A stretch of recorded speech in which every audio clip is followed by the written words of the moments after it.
film families. You've been in films for a very long time. Do you remember the first time you both met? Like 8th, 9th grade. The classic kids playing in Kodaikanal and we were the random guys drinking rum and shit like that. Loka has happened. Small little hit that you had. Right. Yeah. Teeny tiny one. Teeny tiny one.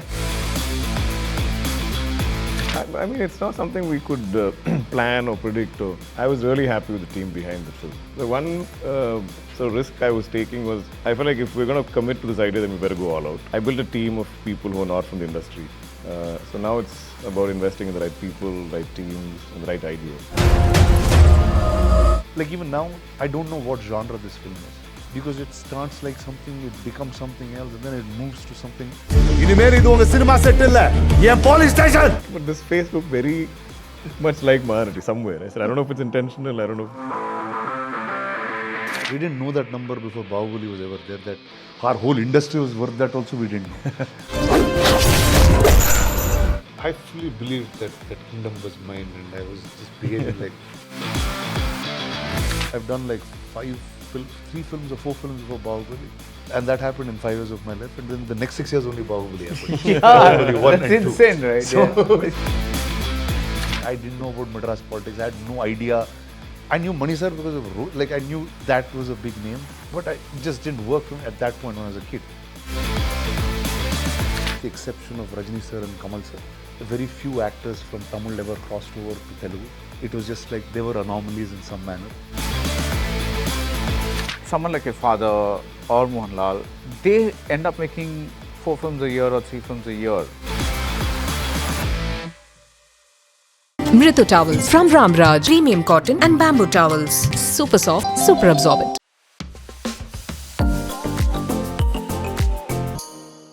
Naga double roasted rava and Naga kadali mava. Hello, Dulquer and Rana, or should I say Rana and Dulquer? It doesn't matter. It doesn't matter. The same to us. It's the same. Hello, sir. How are you doing? I'm good, thank you. Why are you twinning? We didn't plan. We didn't plan this, but this is what happens. Great So- minds. It's you're so fused over months of thinking about Kaantha that you think alike even in terms of costumes. Yeah. Yeah, I think at least there's a thinking alike that's fully come now. I think we got past the not agreeing on certain things and found just this agreeing place and where becoming one Yeah. in some ways. I heard it was more than this- not agreeing. I heard there were like ferocious fights over certain things and all. Ferocious fights, no. No, There's no no. ferocious fights. Okay. Again, see, whatever little that we had, which was not comfortable, was only over the delays. only the delays or to get the film better than what either of us thought. That's about it. It's only just pushing that boundary, which I think both of us needed in some ways. And I think our relationship has grown far more than what we had before this film. Right. Love for each other has grown much more.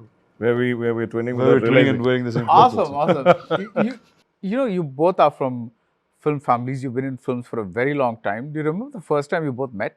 Like 8th, 9th grade. 8th, 9th grade? Yeah, Oh, in school. yeah. In school. Okay. These were the with- classic kids playing in Kodaikanal and we were the random guys drinking rum and shit like that. I think that's This what is inspirational. I think I need more. But we had a lot of, I think, common friends. We all Yeah. ended up being in Kodi that one summer. I remember meeting him and I remember thinking he's like insanely tall even then. And I met Venki uncle. And I remember Venki sir was playing, watching American football in Kodi, eating popcorn. I was like, what? Where am I? That is a surreal image, actually. Yeah, I was like, what is going on? Because he went to school in Michigan, and I guess it's big, that football culture is big. But for me, as a 9th grader, whatever, I was just like, this felt like a very foreign experience to me. Yeah. So, Loka has happened. Small little hit that you had. Right. Yeah. Teeny tiny one. Teeny tiny one. But, now that you've had some time to process it, what I want this from both of you. What do you think clicked that much, like that it went so big bang about, I mean, it's not something we could plan or predict. Or No, now that you're looking back on it, as opposed to expecting something from it. I don't think we can ever break down the science of what makes the film work. If we knew, then we wouldn't be breaking our worried heads, about the next. figuring out Kaantha, how many languages to dub, how long the edit should be, and music. There is no science as to what is going to work. I think only the intention, only the writing or telling that great story is the only thing we can try and do. The rest is, I legit thought we were going to lose money on the first film, in world building, because it went twice over budget. Nobody's really buying it. We couldn't sell the music rights because that continues for all the films. So I was like, but I really liked the product. I was very happy with how it came out. And I thought we were doing something cool and unique and young and bold. And I thought if it does click, then there's possibility of the other chapters. But none of us expected it to go the way it did. So, you have a theory? I'm saying theory is two things. One, it's a film about a girl that you like even before you get into the story and all of that. And then it's, you like Kalyani Pradarshan. Yeah, I'm saying, I do like Kalyani, but I'm saying in the film itself, The character. you're with that character, you don't want her to fall in danger. Like there's that rhythm that it takes, which is very identifiable. And then it comes to you with a large global concept, right? Which is so rooted, but yet you've never seen cinema like that in India. Yeah. All of us have heard some stories of this style. Like folklore stories. Each land will have its own folklore. And to see a cinema like that, I think that to me is the reason of that first success. And it's very honest to whatever story they chose to tell. Yeah. I think when I first heard it, I thought this whole folklore characters being superheroes, it almost seemed like a very obvious idea. And I was like, why hasn't anybody else thought about it? Or even if they have, they've not made it yet. So let's quickly get this made. No, but I think like you said, there's no science to anything working, right? But the reason I asked is because sometimes by virtue of being a producer, whatever it is, there are things that you follow and you know that certain beats work, the audiences sometimes like certain things. That's why I asked the question. It's like not necessarily the true, precise, absolute 100% answer. I think in telling a unique story, that's an original idea, and then kind of mounting it nicely, getting the right cast, music, and we had really great HODs in that film. I think those are all the things that we can plan and control. I was really happy with the team behind the film. Yeah. So I felt like that initial idea, which kept growing, I was like, these guys can definitely deliver that idea and can definitely visualize it into something special. And when I watched the first edit, I really didn't feel like there's much cuts needed. But I feel like all of those things worked in its favor, came together. It was a fresh voice, it was a very young team. I think they had that excitement and that joy, and they love to deep dive and geek out into this world and generally the world of superheroes across the world. And I think people who are truly passionate about those will bring out a certain level of detailing that, as opposed to either of us, say, sort of commissioning a superhero film. Hey, I want to make a superhero. Somebody find me a script. Then there's somebody's creating to meet a certain demand. Yeah. So this didn't come from any need-based situation. It came from a lot of love, passion that these youngsters had, and they came up with something so unique. And again, like I said, it seemed very obvious to me. And then I felt like we had to the one sort of risk I was taking was, I felt like if we're going to commit to this idea, then we better go all out. And we have this one chance to build that world. And unless we believe that this world is this big and that we believe that it can lead to subsequent chapters, the audience is not going to believe it. So I felt like we had to commit to that and go into that front-footed, headstrong. I think that definitely worked. I think we came across quite confident about the film and the universe. I think that also worked. That worked. Yeah. Would you say, Dulquer, that your appetite for risk-taking has increased over the years? I think I have great confidence in the company I've built now, the team that we have. Just to interrupt, Wayfarer and your other films as well. Sure. I mean, I think I'll address this from a producer's point of view. We started off small. I built a team of people who are not from the industry. I was clear that we learn on the go. we learn on set, and that kept happening. We've seen highs, lows, failures, all of this. But today, I think we are well equipped to attempt any idea. So now it's about investing in the right people, right teams, and the right ideas. But I have that sort of confidence now. Right. So that when I say risk, So I think, therefore, I think my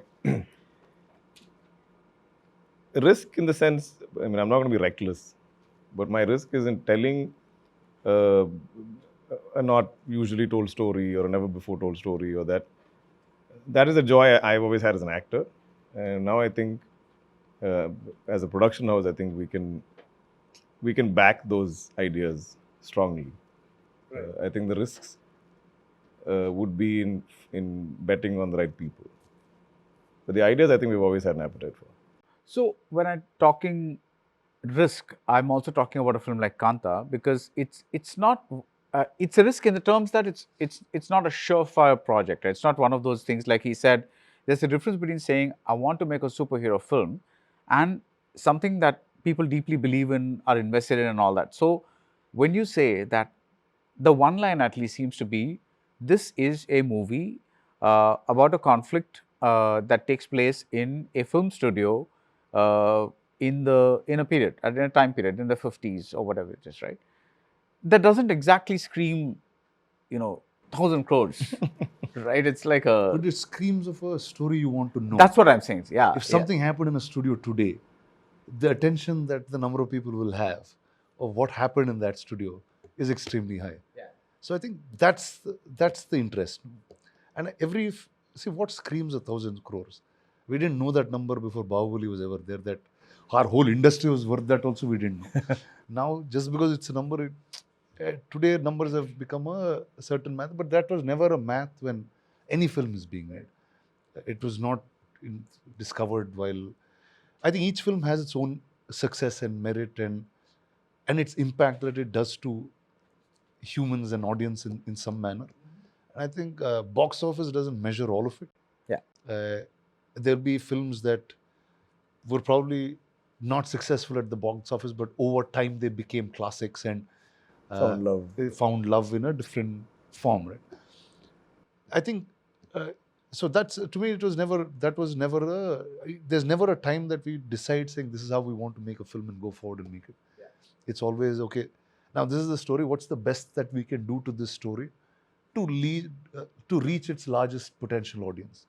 And I think from the idea of when we've met Selva and heard, or rather heard and read large versions of his, like today we figured like he's a author, like a book author.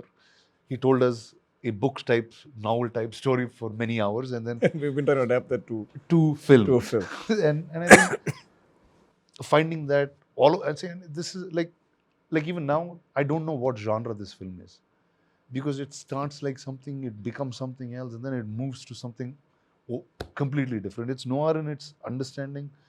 It is a genre bender in some ways, and I thought, like any film is a ride, right? You sit in that seat and then you just want to be taken somewhere. Yeah. And here I'm transporting you to the world of the 50s, where, like, if you're in Madras, then this was your culture. This is what the old Madras was. Whether all of South Indian cinema stemmed from here in some form. I think it's that time that we'll take you back into. We'll take you back into lives of superstars, lives of huge directors, big studios that created an era of filmmaking and gave us our influence of who we are. Like, how do you know how freedom fighters were or gods were? Is because cinema showed you that this is how they were. Yeah. And I think that's the time that we were able to capture through this film. And what it does is it also deals with extremities in human beings. Mm-hmm. Perfectionists, artists. There will be a grey, a deep darkness within them, and the film will take you into all of those places within you. Lovely. Also, I think we were discussing books earlier, and this feels like we read a phenomenal book, one of the greatest books we've read, and then had the opportunity to try and make that into a great film. And whether it's a risk or any of those things, I think we're so proud to associate with this idea. And the challenge has been to kind of bring it from how many pages down to 2.5 hours and make a great movie out of the same idea. And I just believe that like whenever we bet on a great idea and a great story and great writing, we have a great cast, all the technical side is great HODs again. I mean, I feel like the audience will always give you that back in some way. In some way, you are here to entertain them. You're trying to give them something new, and it's a very sincere effort and intent. And I think typically that doesn't go unnoticed. I think somewhere that's the faith we go into films with. Right. So you mentioned Selva, that's Selvamani Selvaraj, the director, and apparently you had a very interesting and very, very long narration with him. First narration. So Rana heard it first, and he said, can you just hear this out? I saw the first pitch deck. And so he heard the first... he was already the producer on the film. Right. So he said, I heard this great idea, and this boy sounds really promising, and you should just hear it out. And so I said, can I see something? Can I see like a pitch deck or something? So I saw it, and literally my character's reference drawing was me. Mahanati. Like this everyone has looked generic, but this face looked very much like Mahanati somewhere. I said, I don't know if it's intentional, I don't know. And I was like, wait, why am I again going back to 50s cinema? And I just finished Mahanati like a year and a half ago. So I was a little skeptical at first. And he's like, I think you should meet Selva. And then at the same time, this actor Shruti got in touch with me saying, hi, Selva is a friend of mine and he's made... Shruti Hariharan. Shruti Hariharan. Yeah. He's made Nila and I've acted in it. And he has this great idea. I think Rana's also got in touch with you. I think they begin to think you are not keen because it's like Mahanati or whatever. Can you please try and just meet him? And so I met him an afternoon here only actually. We're at the Leela, right? Yeah. Yeah. And met him this afternoon. I had some dinner plans and he started narrating. And he does like a very elaborate narration. Yeah. There's like a With speaker. music, with music play and the song. all this. And it's great. It's like somebody reading out a great novel to you, right? So it's going on. It was 5, 6, 7, 7:30, and I was like, look, Selva, I have this dinner to go to. So he's like, what time did it start? I think 3 or something. 2:30 or 3 I'm guessing. And he's like, just 10 more minutes. I'll finish the first half. And I was like, what? What is he on about? Because this whole thing felt like a film to me. The entire first half itself felt like a film. But he definitely had me locked in mentally. There were some great thoughts and ideas in that first half narration where I was like, okay, there is some brilliance in here somewhere. There's some great original thought which wouldn't have struck many of us. And I was like, okay, there's something in this boy's head that we should like. So I was seated. So the next day we followed up, same speaker thing, and this time I knew what to expect. But even then, the second half threw me off completely because it almost like takes a different turn, and yeah, I was like, okay, I have to be a part of this film in every which way possible. So I would have come in as producer much later because 19, I think we would have just started Wayfarer Films. So because of these delays, I think I could also come in as a co-producer on the film. But it's a film that later than all of us started worrying about losing, me, Kanisa, because somewhere I would be committed to some other films, and then I'd be okay, I'll do it after that. Then Selva went to make Hunt for Veerappan. I committed more films. And then I'm like, oh my God, at some point when they're ready to shoot, if I don't have the dates, I'm going to go to somebody else. Because I'm like, I'm so greedy, I want to do this film. And even, I think Kanisa also had the same fear. So he'd also like call them like, hey, what's happening? Are we shooting? So they'll pick up the phone, they'll be like, Ayya, because we call him Ayya in the film. He's like, okay, every time they're calling me Ayya, I'm still Ayya. so as long as they continue calling me Ayya, okay, I'm still in the film. I think he also had this fear. Because it's one of those rare scripts, rare films that come your way for any of us actors. Rare characters. So I think, I don't even know if I will do a film like this in my career again. Right. Yeah. What made you see him as this character? Like one, he was also he was also Selva's first choice, and once you see him in a certain role, you can't unsee that in your head. and for just recreating a certain era.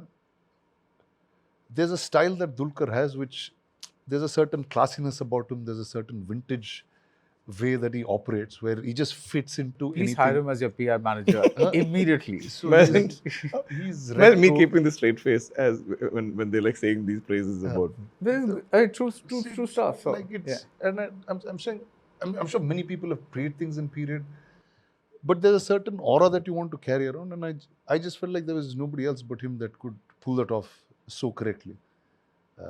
And once you know the film, you know why him and nobody else. But did Mahanati have anything to do with it, or? Maybe a little bit in some ways. I mean, because that was the first time you saw him in a certain period film. Right. Very easy to identify in that space. But again, it had nothing to do with the subject character matter, of yeah. subject matter of Mahanati. Right. See, there's a charm about him which is young, which is lovable, but there's a certain depth that you want to see, and that comes very, very naturally to him. So I think that's and he can tap into a certain dark side and kind of bring that out, and you accept it very well. I think you should spend 2 minutes talking good things about Rana? Rana now. Yeah, I'm sure it just happened very organically. Yeah. With your question, somewhere we'll get Yeah, there. we'll get there. No, Yeah. why do you think he makes such a good producer?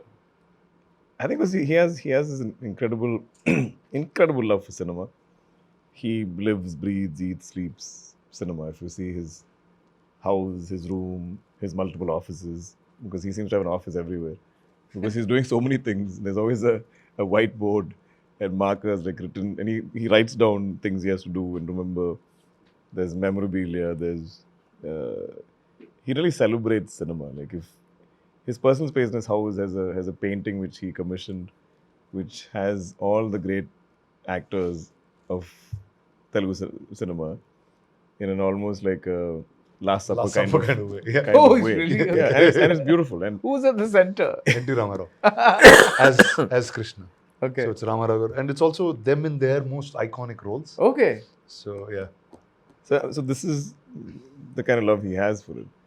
So if he brings me any kind of idea and he's passionate about it, I know he's the guy to see it through to the very end. I know he'll run with the film, walk with the film, take it everywhere. I remember as far back as 23, he got like Variety magazine to write a small write-up about the film. He wants to take it as wide as possible, show it to as many people as possible, because he has such a genuine love for this film. And I think that, and in the past 15 years of his career, I think because he's done so few films, I feel like because he generally wants to do great work, and he's picky, and so much time goes in discussions. but the intent is always to try and do something great that's memorable, stands the test of time. And I think I prefer that sort of love for movies and storytelling, and as opposed to somebody who's a astute, sort of clever producer who's good with numbers and who can produce a film and make it a massive hit or something where we all make money or something like that. Because I don't know how much, I mean, you can make those films, I don't know how much you remember those films beyond the few months that it released. I somehow feel like a lot of the work we've both chosen to do or be a part of has really stood the test of time, and you can still revisit them. And so somewhere I think we agree on that.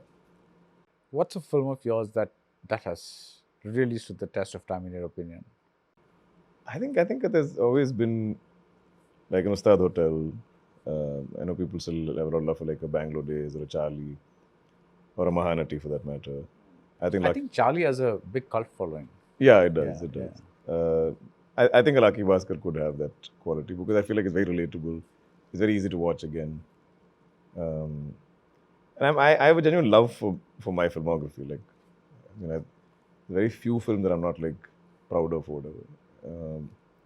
But more or less, like I love the movies I've been a part of. I love my only quest is to not be known as a guy who did Charlie like that many years ago. Ideally, you should talk about Lucky Bhaskar or now Kaantha. So ideally, I'm always doing great films that's still the best film of the year or one of the best films of the year, and we get to sit and discuss like this. I don't want to be some has-been. You will not be a husband. What about you, Rana? You are like him in a way that, though you've been here for a long time, your filmography is. I mean, of course he's initially you did quite a few films, but then you slowed down a bit. Yeah, not by choosing, but some of them just been taking time. Yeah, Yeah, but I mean, the output all has the time has been going to try and get because them I right. remember the last time you spoke, you said it's important to get the presentation right. You said Yeah, that was yeah. very important for you. You said everybody has an idea, but the more important the thing is how to give it a certain kind And of. I think now we're both kind of in a place where we can influence that or affect that, whether it's through our productions or even now with the choices we've made so far. I think when you work with an outside production or a filmmaker, there is a certain quality we can request and insist on, and be a part of the creative process in some way to just ensure the film gets everything that it needs and achieves its maximum potential that we can at least help it achieve.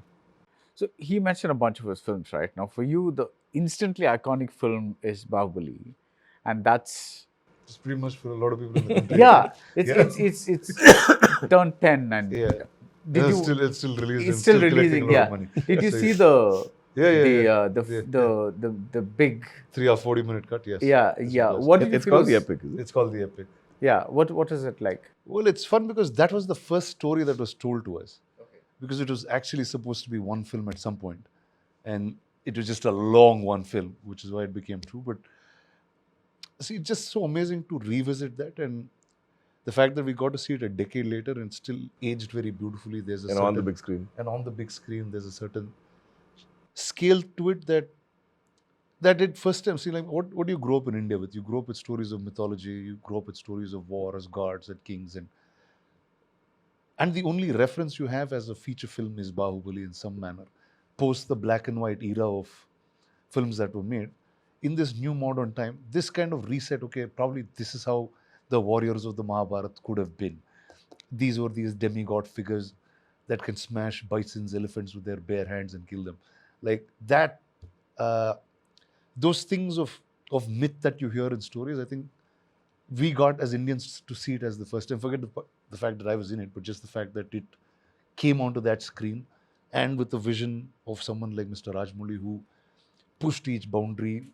That whole team just went all out in just making that film. So I think that's something that will always be the largest impact of my life. Coming to the beginning, right? I'm saying, like, I chose to be an actor in some ways because the other actors didn't want to do the films I wanted to make. Right? And Leader was the first choice, which was very, I mean, if it was Malayalam, it would have probably been a reasonable film, like it would have been normalcy, but in Telugu, it was abnormality to do a film without songs, without action sequences, where you just have drama and you're talking about relevant politics of that day in the most authentic sense. And it ages well even now. I did a submarine film, which nobody believed in at that point. I lied to the Telugu producer saying I'll release it in Hindi. And he wanted to make a Hindi film. I told the Hindi guys that they will make a film in Telugu. And this type of shit I had to do. And because and there was no other submarine film made even till today. The large part of an audience that saw a submarine ever was in this film. So I think if you're able to take them into worlds, transport them into places that they've never seen, I think that's an excitement. To me, anytime I was in a cinema where this film happened in X time or X period, or I think I know everything of the world or world exposure happened before I traveled the world through movies. I knew of the US-Russian conflict because of action films that I watched. I knew there was a country called Russia that exists because of Rambo. Yeah. Like till then I didn't know Russia was a country. Even Rocky. Even Rocky. So I'm saying there was that's what cinema can do to you. Yeah. And as you grow up, there will be some different tastes, different understanding of how you viewed cinema at some point. Like I'll tell you a funny story. I was in 5th grade when Iruvar released. And I walked out in the interval of the film because I thought it was damn boring. And I watched it in Telugu. I didn't know about Madras politics. I had no idea. I knew Mani sir because of I knew that was a big name. But it just didn't work for me at that point when I was a kid. But growing up, I watched that film so many times. It's just unbelievable how much of that That's the one that's impact aged that well. is rubbed off on. So I've done 3 political films, all 3 had worked. So there's an impact of that in a very different manner. So you don't realize some things at some point in age, and you grow to liking some other type of films, and you start realizing how films age, where they stay. Like Irreversible is so relevant to time. There will be films that, as you keep going, because humanity doesn't change, and there's a certain basicness about how we are as humans, and some cinema can capture that beautifully.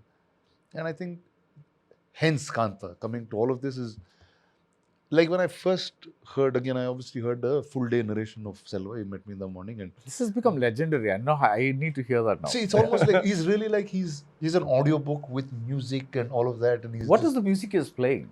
He had references. Dude, He he's even got had the- like I think like Janu's composition. he had some of Janu's compositions because they had worked in the past, and that's how he used to start his film. So Like, sometimes that some music of used to those be too things loud, I and think I'm are like, still have made it to the final. yeah, film. they have actually. Yeah. So and then through that music, you'll have to listen to that sound and like, okay, and he's also soft, and then suddenly he's a good narrator. He takes you through that story. And to me, what was amazing was many things felt real. It's like, okay, I've heard all my child, like I was from Madras, I moved to Hyderabad at some point, and I've moved into a place where studios were being built, and that was my growing up. There was so much talk about this is what happened in studios in Madras back in the day, and this is what stars did in a studio. This is, I mean, today it's different. I'm saying it, but back then it was fascination to hear what happened inside of a studio. And I guess even now it's a fascination if something happened in the studio. We'll all love to listen to what's going on. Now, it was to me, it was like, okay, probably these are all the how the older greats were. And even somebody as great as that can falter. They can have a darkness. They can have a grey side to them. To me, and that was pretty amazing actually to just be with him, and like, okay, it's been a long time to get it from that large size what Selva had written to this film today. I mean, there were a combination of dates. He was doing like many things were going on, but I don't seem like every single time I just enjoyed being in that process with him. Right. There will be many times that like he would have like he almost like he's like, this is it, this is the last time I'm listening to anything. Next time I will just shoot. I do not want to listen to another version. I don't want to do nothing. How many versions did you listen to? Hey, 6, and I thought it was pretty normal, and he was like, I was like, no. I'm not doing this I'm again. like, I'm like, Rana, we can't do this. We listen to scripts, like it, make the movie. We can't, both of us can't write a film. That's not our job. And after a point, I felt like, I started to worry that like, Selva is going to keep waiting for like years and it might never get made or something like that. But it still took years. It did, but Yeah. I guess in the middle he made Veerappan and these things Like happen. the overall thing took about 6 years, right? No. From the idea that we heard to, But yes, I mean, to today, typically, if any of us hear a narration now, we might have films for the next 2 years. Yeah. So it is going to be in the 3rd year or something to make it. Maybe it'll come out in the 4th year. So that's okay. But I think the last 2 years was mostly discussion. Yeah. See, and also it had a like I said, we don't know the genre of the film. It takes you on a ride that you've never seen before. Yeah, if it was straightforward, I don't see us spending so much time. So finding that right edit, finding that right screenplay, and okay, you're like, okay, you're pushing the boundary in terms of what has been. You don't have a reference point to go back to. Like you're like, okay, is there's actually no reference that we have. Yeah, there can be some elements of some Of film we've things, but- seen in the West, maybe. But but nothing to say, okay, all of this that film in is one like, film, yeah. So it's a lot of films that come into a film in some manner. So I think that was the real fun part. And I realized how much you learn and discover through every single film. It had nothing to do with anything that I did in the past. Okay, there's some experience that you'll gather in some ways. But a story will teach you so much more. And I think Kaantha has done that for me. So the reason I brought up this 1,000 crore things at the beginning is because of two things. One is I was speaking to a Kannada filmmaker recently, and he was saying about how the industry has become all about chasing that number, and so it is very difficult to mount a certain kind of project. The second thing is Bahubali genuinely was a game changer in many ways, but as an industry, the main thing that it did was it showed this kind of money could be made, and that changed a lot of things. Like the classic example I'll give is that of Jaws. When Spielberg made Jaws in 1975, he was making a movie about a shark that was terrorizing a coastline. That is all that he wanted. He was not thinking about 1,000 crores, whatever, millions, whatever, something, right? And if you look at it today, it's a very, there's a lot of talk. There's not that many scary set pieces or whatever it is. Was it a very expensive film at that time? Sorry? Was it a very expensive film at that time? It was quite an expensive film, but yeah. But the point is, the movie made so much money. I think, if I'm right, it was the first film to make $100 million upon initial release. Of course, inflation taken into account and all that kind of stuff. So then suddenly producers discovered that, wow, this kind of money can actually be made. So the serious dramas that are being made. See, you're talking about a time when The Godfather had come out, Chinatown had come out, all these classics that we think about today, like Robert Altman films that come out. But this movie, Jaws, and 2 years later, Star Wars, they pretty much told producers that, listen, boss, this is the way that you can make tons of money, right? Which is to say that Spielberg himself did not go back to that, or okay, George Lucas pretty much settled in the Star Wars universe. Yeah, he and made he, 2 films. Yeah, he pretty much Yeah. he just built himself a little Star Wars cottage and lived there. But Spielberg went No, on he to do built other. Industrial Light and Magic. He didn't build a cottage. He also built yeah. Skywalker Ranch. Yeah. Yeah. So that's the way, when you look at a Bahubali, there's many things that is done, but it's also shown people that we thought that an industry could only do this, but then the actual money that can be done is that. And I think that's where I was coming from. See, I think we've never viewed India as one place Right. till then. Right. Till that day. There was filmmakers in Hyderabad who never believed that a film could work in Telugu and Hindi at the same day. There was, except the exception of Rajni sir and Kamal sir, very few actors from Tamil ever crossed over to Telugu. It was just like they were anomalies in some manner. Yeah. There's no film that you have of reference. Okay, there will be a Shiva sometime, there will be Mani sir's Roja in some ways, which have crossed over in, but we've never taken into account because they were films that were slightly more, what do I say? There was a audience that was slightly, it didn't go through extreme mass trickles, right? And then I think there were few things that happened. Like, I also credit there's a bunch of things that happened before Bahubali did. One, television started dubbing South Indian films in the north. Star Gold, Set Max, they were dubbing a lot of films, which was starting to get huge viewership. And I think once they started accepting a type of storytelling, accepting a type of actors, you start seeing these gigs. Then the Bahubali came and sat on top of all of that. Right. And that's when you realized, okay, India has won in some ways. And what did it actually, like saying, we didn't know it will make 1,000 crores. We didn't know anything would make 1,000 crores at that point. We just wanted to make an awesome film. And there was a team that stood by with extreme passion and it pushed a certain boundary. I think that's what it really does, right? It's you'll have some historic moments, like Star Wars was a moment for America.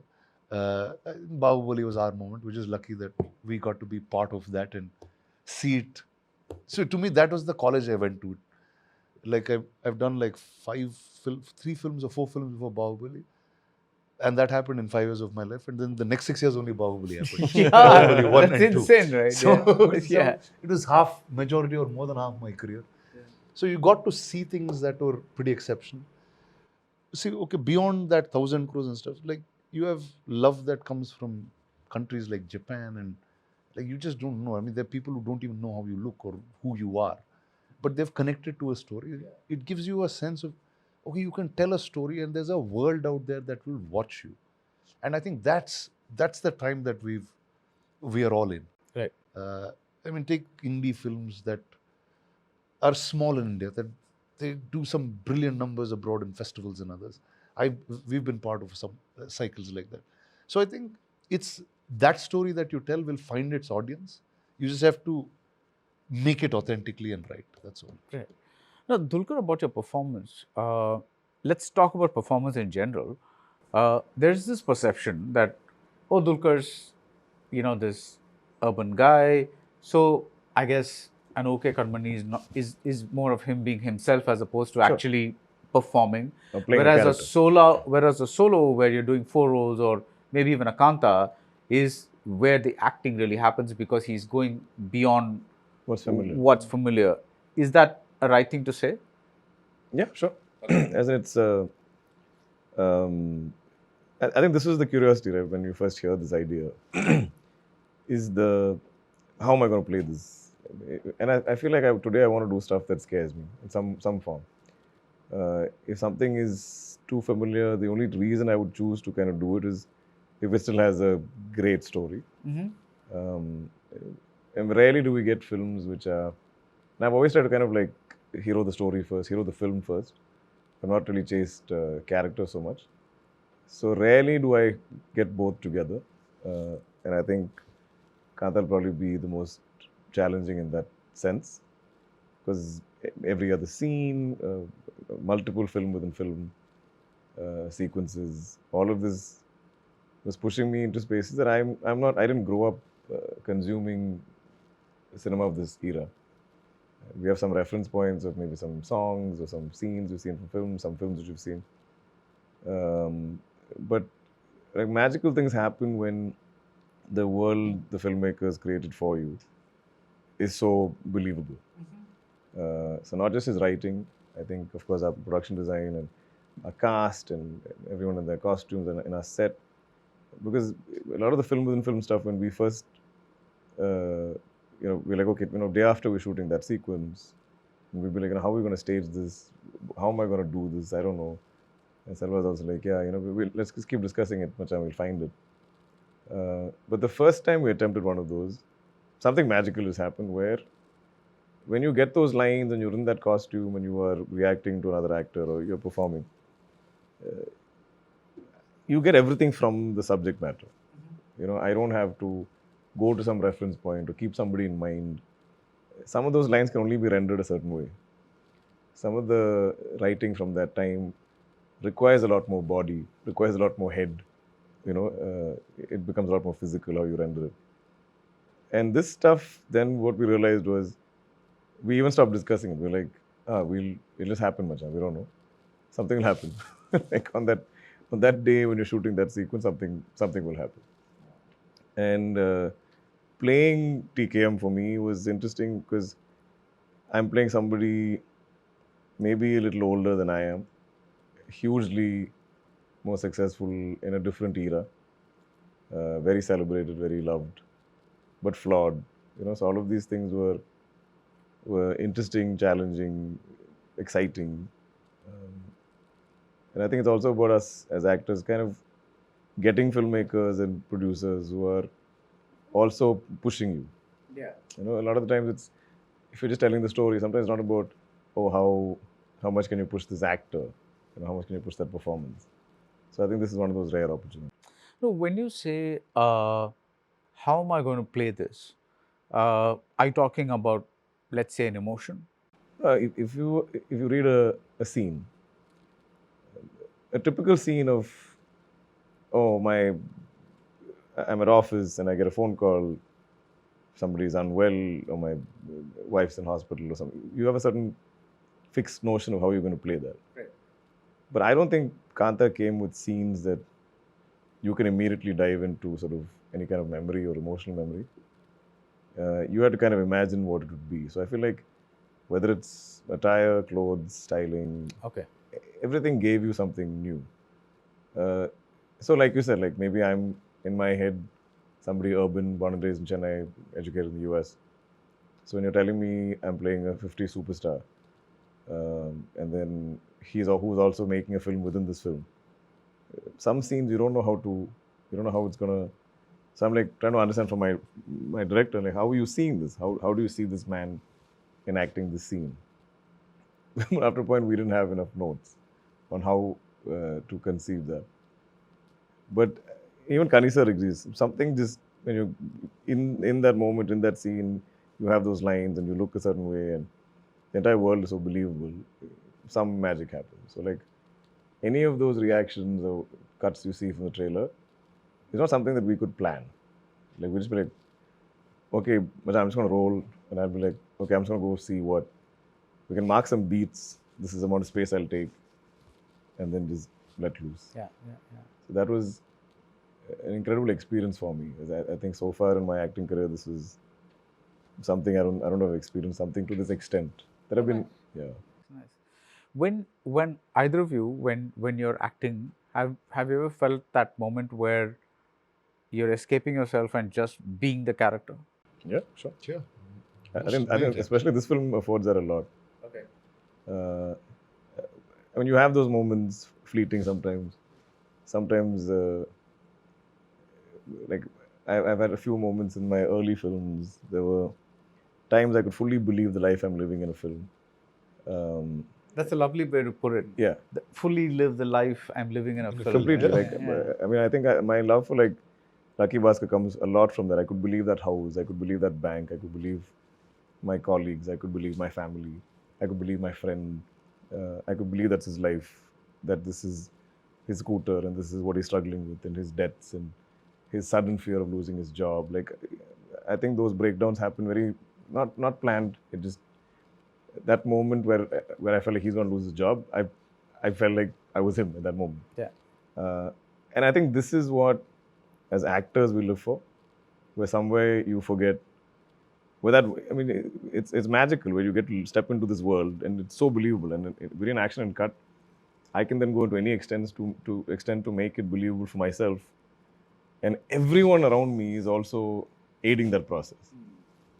So I think this film had like a brilliant team, brilliant co-actors. And we were extremely patient with each other and we wanted to discover magic, you know.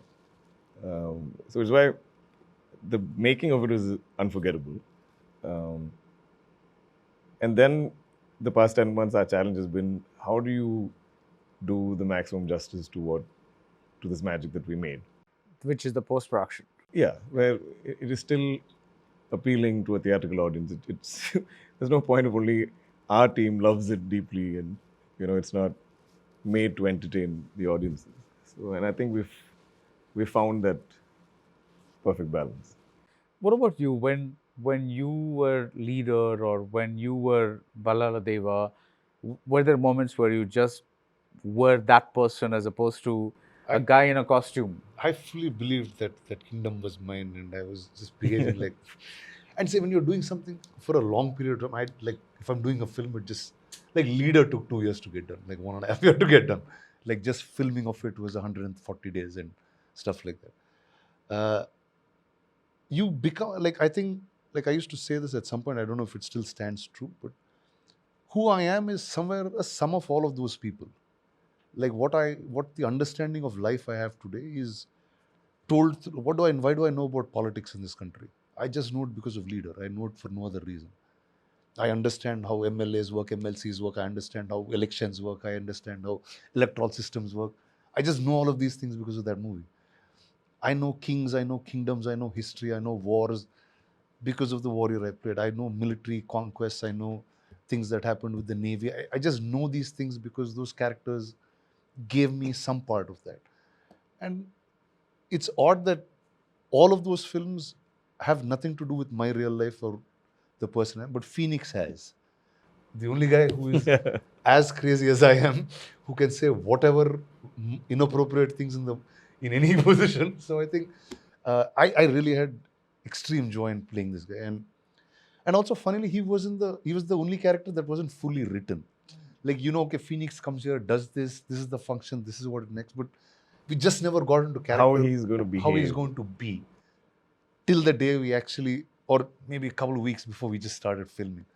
And also, it was discovered on set. Like, he was discovered on the set. And thanks to this guy's patience and everybody else, I said, okay, today we're just doing Phoenix. I'm just might do one scene. I'll just keep doing it over and over again. You guys say what's working, what's not. And that's how we found him through the end of that day. Can you tell us something about the character? Yeah, no, I was just wondering. I'm like, he's fun in the sense. In my head, Rana is always one of my most fun friends. In the sense, he's happy and smiling and upbeat and full of energy and can say and do the most inappropriate things, but has his heart in the right place. So, knowing that is who he is in real life, most of the characters he's chosen to play are quite serious, are quite angry, are quite stoic, are quite rebellious or whatever. And so I think when he first started playing it, I was like, we've seen Rana and I do. So I mean, it's very easy to play Phoenix as a sort of angry, strict cop. So I'm like, I feel like we should see a lot more of your fun side in this character. Which as soon as he was like, wait, okay, wait, I'm gonna try something. So it just came to him like that. And somewhere in that day we found Phoenix, and then it was like wearing a glove for him.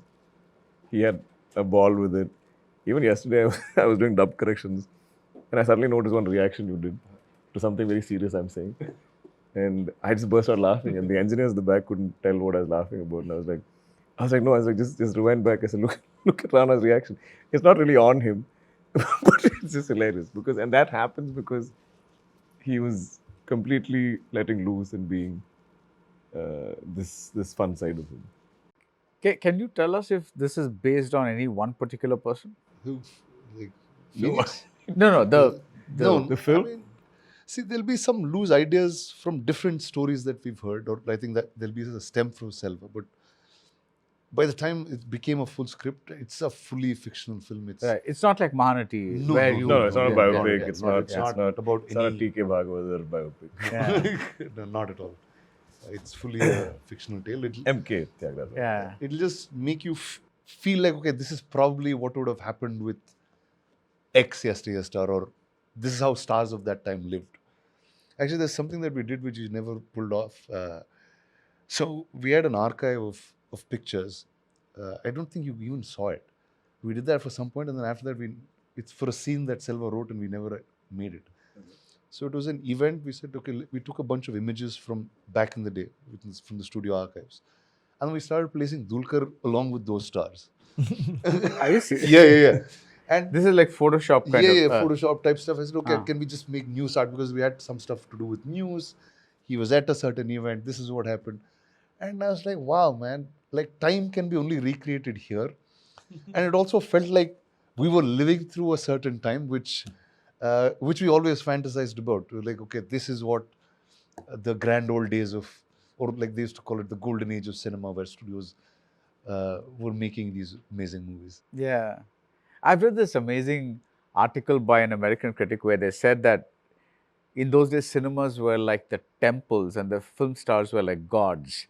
And all the people that bought tickets and went in were like devotees for a, like a thing. Because a movie getting released was such a big thing before TV came and before everything else followed after that. Was like, that's the only way you could see them. And that's why stars were who they were, because they were, Like I'm saying, like to us, there was the N.T. Ramarao phenomenon that happened. People used to leave their shoes outside the theatre and go in when he played God. My God. There were haratis that happened. They just felt like they saw God for the first time. And like we have a thing that in Telugu said, if Lord Krishna comes down and sees us, if he doesn't look like N.T. Ramarao, we won't believe him. Like, that's the impact that cinema in that early time had, right? I'm saying you're in your most formidable time in some manner, and this is the influence. So, do you sometimes wish you were back like in that time? see, just that we don't know the struggles of that time, so we Yeah, have I think the easy to comfort romanticize. I think romanticize we're it. Yeah. we're really blessed in the times we live in to even be able to tell these stories, and us together being able to greenlight something like this and create this world. I think today we're in a better place to maybe recreate some of those films or stories today. But I mean, I'm sure it was an incredible time. I'm guessing the number of stars are much less. The country was very different. It wouldn't have been the current landscape, even visually. So I think for people to see, they would have literally been like, There were no YouTube channels to give interviews to. there was no YouTube channels. There was not this many sources of income, right? Like, Yeah. we had mostly an agrarian sort of country, and cinema was the only entertainment. So the stars were literally one of the few, unless you're the Tatas, the Birlas, or the few industrialists, I suppose. So the kind of influence and power they had would have been starkly like different from the viewer. In this, I think it was a press conference or a music launch or something like that recently, you said that you both work like the yin and yang. For sure. Yeah. Yeah. Who's the yin and who's the yang? Depends on which day you're talking about. No, it's true. I think between both of us and our teams, there is certain strengths, certain weaknesses. certain things I feel like he'll have clarity on, take those calls. Certain times where when we get stuck, some stuff like I might take a call on. But I don't think without each other we could have made it the way it is. Yeah, no doubt. You know, Like, there's- we needed each other. For sure. See, there'll be times that you don't want to take a decision. It's like you just want like somebody else to take that decision. And You're like, this comes from loving the subject too much. You know, where what if my decision is the wrong one? What if I screwed up for everybody? So then somewhere I feel like decision making was slowing everything down because nobody wanted to take certain hard calls. Like edit that sense was like a little tough because we all loved everything and we're like, wait, but this is going on and on and on. Like, you know, how do we trim it to a theatrical sort of timeline? So we took some of those calls. We removed a lot of those like film stuff, and we stuck to the narrative. We wanted to be as honest and as true to the narrative, where it just doesn't become some showpiece for all of us actors and showing off scenes how we performed or something. If it did nothing to take the story forward, Right. things like that, and then we were trying to figure, should we root the film in that era in terms of should we have older sounding music or newer sounding music? How do we still link it back to that time?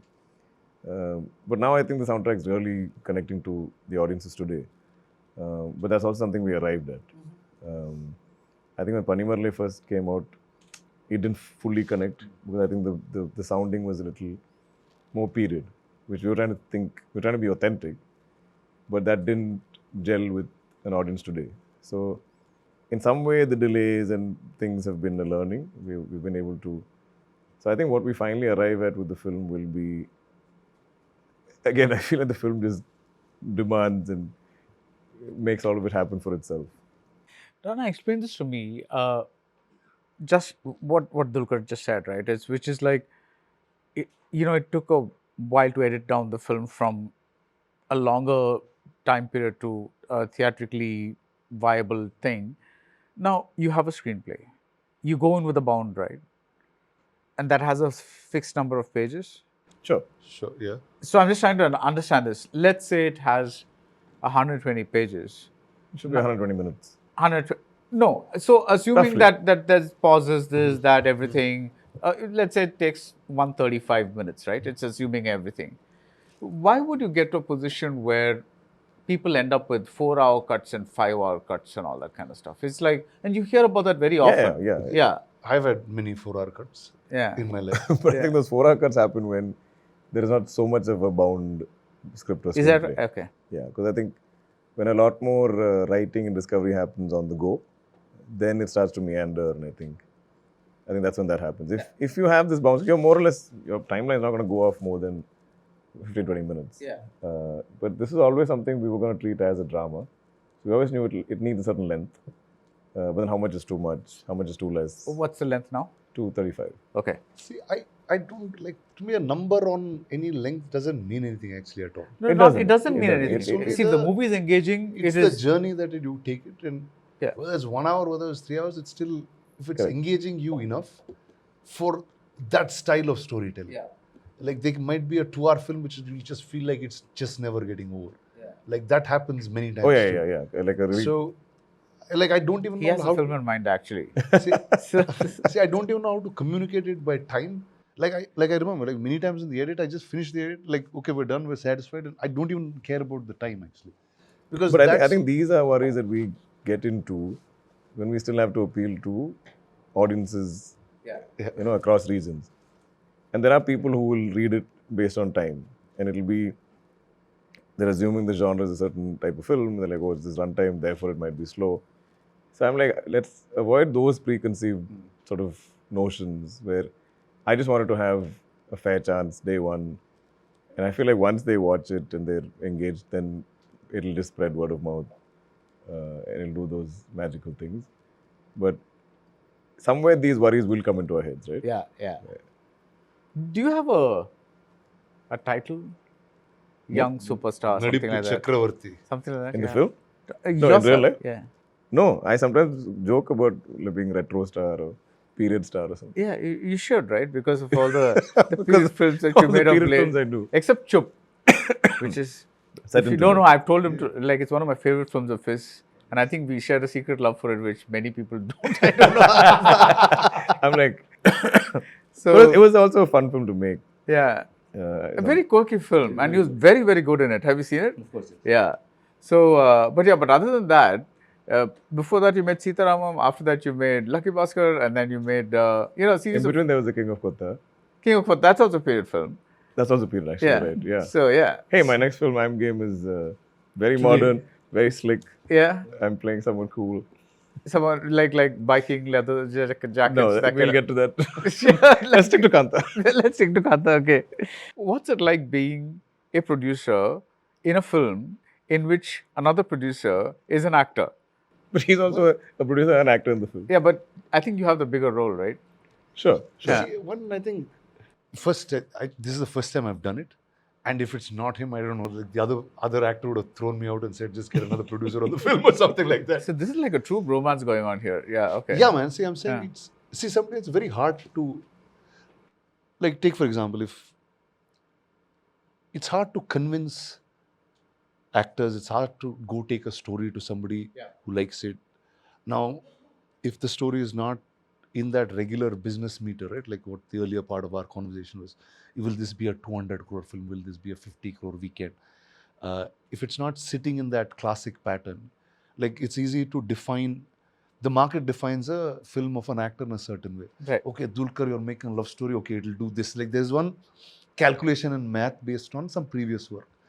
If you're not taking that route and you're trying to make something very, very different and still want to adhere to the audience that liked him and all of that. Now, unless there is an actor's complete belief in doing this, like the first time when we decided to produce this together, like, his intent as an actor that here you go, I'm all in to this film. And like we spoke earlier, like we needed each other to take some decisions for each other. See, I'll come from some understanding, he'll come from another understanding. And I think it's really both of our experiences over the last 15 years, 20 years that we've been working, that Kaantha also needed in some manner. It was the first time director. So usually a first time director makes a much smaller film or there's a smaller stunt. Right. You don't get to see a large scale feature film with talent like this for a first time director. Now that's hard to convince also. Now, and I also believe each film requires a certain actor. And if it was not Dulquer, I don't even know if he would have made this film or gone forward in some manner. Because it would have been hard to cast once you see the film, you know why it's just him and this face that's needed to convince you. To me, it was a blast. And I don't know if it's going to ever come back in any other film, this type of experience. But having said that, even though he was a producer on the film, he was not like, oh, I like that role, I want to do it. Oh, to the last minute, I didn't know. Yeah, like, I mean, even then the conversation, even then the conversation would be, who's the right person for that character? Or I'd be like, Macha, I was too small, I don't think you should do it. Because I feel like he needs something meaty to do also. And then somehow whatever decisions we took, now I can't see the film another way. Yeah, true that, completely. No, you make, because it takes time to make a film, right? Yeah. But somehow, someone like your father or Mohanlal, they end up making 4 films a year or 3 films a year. I think that their sort of The process of thinking is very different. Okay. Where I think if you look in the 80s when they were doing like 30-something movies a year, I don't think they can function without shooting. They'll constantly be filming something. And I think for them it's always... They believe it will balance out if you keep doing more. As in the hits will balance out the like, flops and or all the great that. films, or the good films, or the bad films. Like and they've done all kinds of movies. They've done so many films based on their relationship with a writer, a filmmaker. So many. I mean, because they came from a time when there was no guarantees. We didn't have the sort of cushioning of satellite or OTT or so many number of screens, so many foreign markets, even other states, or any of this stuff. So I think that discipline came from, hey, if either of these men or whoever the other lead actors at the time were greenlit a film, that's also giving life to this entire ecosystem, right? And so many people around. So they would hedge those bets. Now, if the film doesn't work, maybe some good will come out of it, and then maybe the next one will work. But we just have to keep sort of carrying this torch forward for ourselves and the industry and everything. Whereas I think us today, it's so different where now there's films from everywhere and people are consuming everything. And So I think, Malayalam film is just not for a Kerala audience, as in like it's going everywhere. Sure, but I don't think they are now catering to a different audience. They're still telling stories as how they do. I just feel like how I operate or how he operates is also we enjoy this other process. I don't know. We love producing. Right. I don't know how to explain it. We really enjoy all of this, whether it's high stress, whether it's cracking deals, whether it doesn't get sold, whatever. Like all of this in our heads, we feel like we will still go all in, all out to try and make a great film. And somehow each and every film for us is like make or break, do or die. Which is also, in some way, I guess we can afford that luxury because of our backgrounds to take that time. Right. But it's also, I feel like, a responsibility, which I feel like the more memorable cinema we make, or the more greatness we find in the stories we tell, the more I think people will think we are deserving of being here. Or at least I think like that. Like adding to what he's saying. See, sometimes you can keep running in the process of what's going on, but sometimes when you hold is the only chance you have, you can leap. And you can go to places that have never been visited before. And I got to taste that in my life a couple of times and said, okay, wow, when I chose to go against that wind, it gave me victories that you could never imagine. And I think if you're backing that all the time, some things will work, some things won't, but they will always create a special place for you through that process of it. There'll be an extreme learning. Many times failures become far more greater teachers than what the successes have taught you. And that was the only way I constructed life from the beginning, actually. So I think like this sounds something that's because the trailer doesn't give anything away in terms of plot or. Did we give it? Yeah, that's my No, the second stress was that. Yeah. Both of us still think, what all do we say? Yeah, but whatever it is, it sounds interesting. So all the best to you guys for Kaantha. Thank you, sir. And Looking forward to your review. yeah, no pressure there. But seriously, what I want to appreciate is you guys. What's that phrase? Putting your money where your mouth is. So you're doing what you say you want to do. It's like a lot of people say there's not enough good cinema, do this, do that, whatever, but they just talk about it and just do nothing about it. Whereas you guys are actually trying to do something about it within the mainstream space. Like I know you do a lot of stuff with, like for example, you take out Payal Kapadia's film to distribute, and recently there's Rohan Kanade's film which you took out to distribute, and you're doing all those things, but that's still for a relatively niche audience. Whereas this, if more movies like this are made and they work, then the mainstream begins to accommodate a larger palette of this. This is like a goal, like a dream with this film. Like if a film of this genre or this period or whatever finds a larger, wider audience, I feel like more types of stories will be told, more types of attempts will be made. Otherwise, we're always running behind certain trends. Oh, this worked, so then everybody makes that kind of film, and then somebody else has to come and break that, and then everybody runs after that. But if we could achieve like mainstream success with attempts in any direction, any genre, any kind of film, any type of scale, which is just justified in that story, I think it'll just give not just us, I think more and more filmmakers, writers, actors, courage to kind of break out of these boxes that we keep building in our heads. All the best. Thank you, man. Thank you, sir. Mritu towels from Ramraj, premium cotton and bamboo towels. Super soft, super absorbent.